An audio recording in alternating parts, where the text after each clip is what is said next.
नमोस्तु चर्श्री। पार्थिव छतरपुर से आपके श्री चरणों में अपनी शंका रख रहे हैं। हे गुरुदेव, अधिकतर देखा जाता है कि जब बच्चे पैदा होते हैं तो अपाहिज पैदा होते हैं, तो यह किस कर्म के उदय से पैदा होते हैं और किसका कर्म का उदय रहता है, माँ बाप का या बच्चे का या परिवार का? कृपया मेरी शंका का समाधान करें। नमोस्तु चर्श्री। बच्चों का विकलांग रूप से जन्म होना किसी परिवार में, और यह विकलांगपना जो उत्पन्न बच्चा हुआ है निश्चित ही अपने कर्म के उदय से हुआ है। उस जीव का ऐसा कर्म का उदय आया कि उसे जिस प्रकार से या तो किसी आँख नहीं है या कान से सुनाई नहीं देता है या फिर जो है हाथ पैर से अपंग है, अपाहिज है, ऐसे बच्चे जो जन्म लेते हैं वो अपने कर्म के उदय से पिछले जन्म में उन्होंने किसी न किसी प्रकार से ऐसा कर्म का बंध बांधा जिससे आज ऐसी अवस्था भोग रहे हैं। जैसे गूंगे पैदा होना, ये मुनियों की निंदा का फल है, सज्जन लोगों के पुरुषों की निंदा का फल है। जो अच्छे लोग हैं, गुणवान हैं, उनकी जो बुराई करता है, जो निंदा करता है, तो वो गूंगा होता है। जो अच्छी बातें किसी की सुनना नहीं चाहता है, सत्य बात को सुनना नहीं चाहता है, वो बहरा पैदा होता है। जो परमात्मा के दर्शन, गुरु के दर्शन करने के भाव नहीं रखता है, वो आँखों से अंधा हुआ पैदा हुआ करता है। आदि अनेक ये कारण हैं। दूसरे कारण और भी हैं। यदि किसी जीव को सताया हो, तुम्हारी अज्ञानता से, तुम्हारे प्रमाद भाव से, या जब आपकी जानबूझ करके किसी जीव के आपने हाथ पैर काटे हों, आँखें फोड़ी हों, उसके प्राण जो हैं आपने हर लिए हों, तो इस प्रकार से जो महाहिंसा करने वाले लोग हैं, कसाई लोग हैं, जानवरों को मारने वाले लोग जो हैं, ऐसे जीव जो है लंगड़े लूले बहरे होकर के पैदा होते हैं। आप बोलेंगे आप मनुष्य पर्याय में पैदा हुआ है, अच्छे घर में पैदा हुआ है, तो उसका दूसरा कारण है। यदि कोई अच्छे घर में पैदा होता है, बड़े घर में पैदा होता, अपाहिज आदि पैदा होता है, तो उसने पिछले भाव में धर्म ध्यान आदि तो किया है, लेकिन धर्म ध्यान करते समय भी धर्मात्माओं की जो निंदा है उसने की है, धर्मात्माओं की बुराई की है। आपको लगता है कि वो धर्म ध्यान कर रहा है, मंदिर जा रहा है, पूजा पाठ कर रहा है, आहार चौका लगा रहा है, लेकिन इसके बीच में भी वो भावों से कर्म को बांध रहा था। इसके प्रभाव से वह जो है ऐसी पर्याय को प्राप्त होता है। पुण्य से उसे मनुष्य आदि पर्याय तो मिल जाती है, लेकिन उसके अंदर जो कषाय थी उसके कारण जो है ऐसी अवस्था, विकलांग, अपाहिज आदि पना होने की अवस्था प्राप्त हुआ करती है। पुराण ग्रंथ आदि में पढ़ेंगे, देखेंगे, उसमें लिखा है कि गुरु प्रभु आदि की निंदा जो करता है वह गूंगा, बहरा, लंगड़ा, लूला आदि अनेक प्रकार की विकलांगता जो है उसके जीवन में नियम से पैदा होती है। तो उससे दुख तो प्राप्त होते ही है, लेकिन उसके निमित्त से जो परिवार वाले जितने भी लोग दुखी हो रहे हैं, उनका भी अपना कहीं न कहीं कर्म का उदय है कि उस बच्चे के निमित्त से उन परिवार वालों को जो दुख मिल रहा है, कष्ट मिल रहा है, परेशान हैं, दुखी हैं, अशांत हैं, उनका भी उनका कर्म का उदय है। उन्होंने भी पूर्व जन्म में न जाने ये किस प्रकार से संयोग संबंध बांधा कि जिसके चक्कर में आज उनको भी कर्म का फल भोगना पड़ रहा है। अब जो हो गया सो हो गया। अब तो यही है कि दोनों ही ज्ञानवान बने, क्षमता भाव धारण करें, सहन करें, और सहन करने की शक्ति अपने अंदर उत्पन्न करें, तभी कर्म की नजरा हो पाएगी। नमोस्तु चर्श्री। श्रीमती अंजना जैन गुरुसराय से आपके श्री चरणों में अपनी शंका रख रही हैं। हे गुरुदेव, कहते हैं कि आपको कर्म, आपके अपने कर्मों का फल मिलता है, लेकिन अगर हम कर्म पर ही आश्रित रहे तो फिर हम पुरुषार्थ क्यों करेंगे?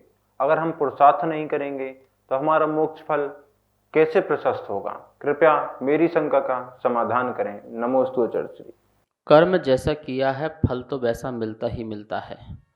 बस इतना अंतर है कि जैसा हमने कर्म बांधा है, जरूरी नहीं कि उतना ही फल हमको प्राप्त हो सकता है हमारे वर्तमान के परिणाम से वह फल कम भी हो सकते हैं और ज़्यादा भी हो सकते हैं। इसी को ही जैन धर्म में अपकर्षण और उत्कर्षण बोला गया है कि उत्कर्षण भी कर्म कर सकते हैं और अपकर्षण भी कर सकते हैं। उसकी अनुभाग शक्ति और स्थिति को कम भी किया जा सकता है या बढ़ाया भी जा सकता है। तो हमारा पुरुषार्थ यहीं पर चमकता है। जब हम जो हैं कर्म के उदय में भी कर्म के बहाव में बहते नहीं हैं, अपनी क्षमता नहीं छोड़ते हैं, अपना धीरजपना नहीं छोड़ते हैं, सहन शक्ति को बढ़ाते हैं और उस सहन शक्ति के बल से हमारे जो कर्म हैं वो अपकर्षण हो जाते हैं, अनुभाग शक्ति कम हो जाती। उदय में तो आना है, ये तो पक्का है। कर्म बंद बांधा है, उदय में ना, ऐसा हो नहीं सकता है। टंकी में पानी भरा है तो उसको तो नल के माध्यम से आना ही आना है। ऐसे ही हमने कर्म जो बंद बांधा है वो तो उदय में आना ही आना है। हम उसकी शक्ति कम कर दें, उसकी जो है पावर कम कर दें, जिससे क्या बोलते कि वो फल हमको कम दे और उदय में भी आए तो पता भी ना चले और हम सहज रूप से अपनी साधना को आगे बढ़ाते जाएं। बड़े बड़े कर्मों को भी उनकी शक्ति को कम करके हम भोग सकते हैं और हम अपने मोक्ष मार्ग को प्रशस्त कर सकते हैं। इसलिए पुरुषार्थ महत्वपूर्ण है, इस बात को ध्यान रखना। बिना पुरुषार्थ के कभी किसी को मोक्ष नहीं मिलता है। महापुरुषों के जीवन में भी कितने बड़े बड़े कर्मों के उदय आए। पारसनाथ भगवान को देखिए, मुनि अवस्था में कितने घोर उपसर्ग किए, लेकिन वो कर्म के उदय थे, होने ही होना था।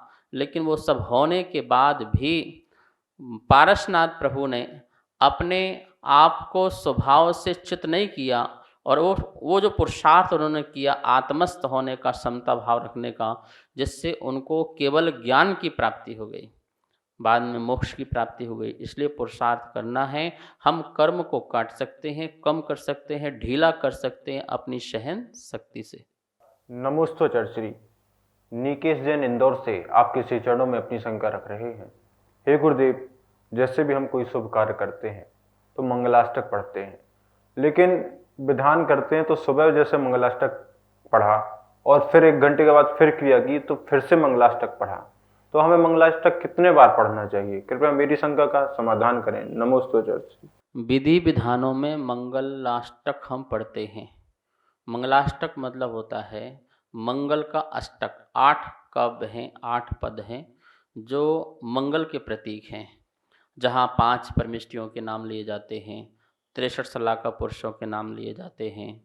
इसके साथ ही जो चारों प्रकार के गति हैं में से देव गति के जो 4 प्रकार के देव हैं, उन देवों के नाम लिए जाते हैं। ये सब हमारे जीवन में मंगल करें, सबके जीवन में मंगल हो, हमारे जीवन में, तुम्हारे जीवन में, सबके जीवन में मंगल हो, ऐसी भावना से। तो ऐसी भावना यदि है तो इसे एक बार क्या हजारों बार भी पढ़ा जाए तो कोई बात नहीं है। मंगल की भावना तो चाहे सुबह पढ़ो, शाम पढ़ो, रात को पढ़ो, दिन रात पढ़ो, 24 घंटे पढ़ो, ये मंगल की भावना सतत ही चलते रहना चाहिए। ये प्रार्थना की तरह चलना चाहिए कि मंगल ही मंगल हो, सबका मंगल, जन मंगल, मन मंगल, सब मंगल ही मंगल हो। ऐसी भावनाओं से हम सबके लिए प्रेयर करें और प्रार्थना करें। मंगलाष्टक अपने आप में इतना अच्छा स्रोत है जिसके माध्यम से हम सभी महापुरुषों के नाम ले लेते हैं। सभी के नाम लेकर के हम ये भावना भाते हैं कि सब जीवों का मंगल हो, सबके जीवन में कभी भी अमंगल न हो, ऐसी भावना भाई जाती है। तो कभी भी पढ़ो, कितने बार भी पढ़ो। सभी को सादर जय जिनेंद्र। पूज्य गुरुदेव के मुखारविंद से आप सभी की शंकाओं का नित्य समाधान आगम के अनुसार किया जा रहा है और ये इसका प्रसारण आदिनाथ टीवी चैनल के माध्यम से हो रहा है।